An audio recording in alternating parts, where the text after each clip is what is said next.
राजा ने इन घोड़ों को ट्रेन करने के लिए कई ट्रेनरों को बुलाया, मगर कोई भी इन घोड़ों को अच्छे से ट्रेन नहीं कर पाया। जब भी कोई इन पर बैठने की कोशिश करता तो ये उसे तुरंत अपनी पीठ से फेंक देते या उसे लात मार देते। राजा को घोड़े प्यारे बहुत थे, इसलिए ट्रेनरों को सख्त वार्निंग दी जाती थी कि इन पर जोर जबरदस्ती न की जाए, यानी कि इन्हें मारा पीटा न जाए। कई महीने निकल गए मगर कोई भी ट्रेनर घोड़ों को अच्छी तरह से ट्रेन करने में सक्षम नहीं हो पाया। तब राजा ने अपने राज्य में ढिंढोरा पिटवाया कि जो भी व्यक्ति इन घोड़ों को अच्छे से ट्रेन कर देगा उसे बहुत बड़ा इनाम दिया जाएगा। कुछ दिनों बाद एक युवा ट्रेनर राजा के पास आया। राजा ने अपनी शर्त की घोड़ों की ट्रेनिंग बिना मार पिटाई होनी चाहिए ऐसा उस युवा को बताई। युवा ने राजा की शर्त मान ली और अपनी तरफ से भी राजा के सामने 2 शर्तें रख दी। युवा ट्रेनर बोला, मैं आपकी हर शर्त मानने के लिए तैयार हूँ, मगर मेरी भी 2 शर्तें हैं। जो आप मानो तभी मैं आपके घोड़ों को ट्रेन कर पाऊंगा। राजा ने कहा, पहली शर्तें तो बताओ। ट्रेनर बोला, पहली शर्त है कि मुझे इन घोड़ों को ट्रेन करने के लिए कुछ महीने या पूरा साल भी लग सकता है, उतना वक्त दिया जाए।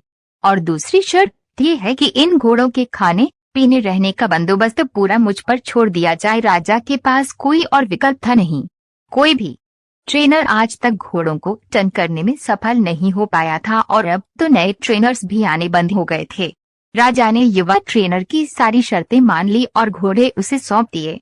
युवा ट्रेनर अगले दिन से ही एक बड़े से बाड़े में इन घोड़ों लेकर गया और वहां सबको खुला छोड़ दिया। ट्रेनर बाड़े के किनारे किनारे पर दौड़ने लगा। फिर दौड़ते दौड़ते थकने के बाद ये युवा ट्रेनर वही बाड़े में लेट गया। वहां से उठने के बाद उसने खुद ही घोड़ों को चारा खिलाया और पानी पिलाया। इन सब प्रक्रिया के दौरान उसने घोड़ों को नहीं बांधा था। अगले दिन भी ट्रेनर ने वही सारा काम दोहराया जो उसने पहले दिन किया था। ये काम उसका नित्यक्रम बन गया। वह घोड़ों को बाड़े में खुला छोड़ देता, उन्हें घास चारा खिलाता और बाड़े के किनारे किनारे दौड़ता रहता। धीरे धीरे चारों घोड़े भी उस ट्रेनर के पीछे पीछे दौड़ना शुरू कर दिए।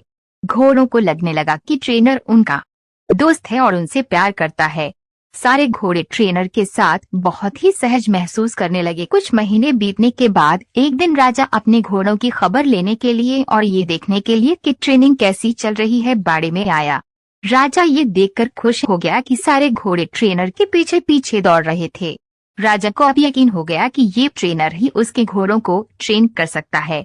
राजा खुशी खुशी वहां से चला गया। देखते ही देखते 1 साल बीत गया। तब जाकर युवा ट्रेनर ने राजा को संदेशा भिजवाया कि घोड़े पूरी तरह ट्रेंड हो चुके हैं, सो राजा एक बार आकर देख लें। राजा की हाजिरी में युवा ट्रेनर ने एक के बाद एक सभी घोड़ों की सवारी की और उन्हें मनचाही जगह पर ले जाकर दिखाया। राजा ये देखकर बहुत खुश हो गया। राजा ने युवा ट्रेनर से पूछा कि मुझे तुम बताओ कि तुमने ये कैसा किया।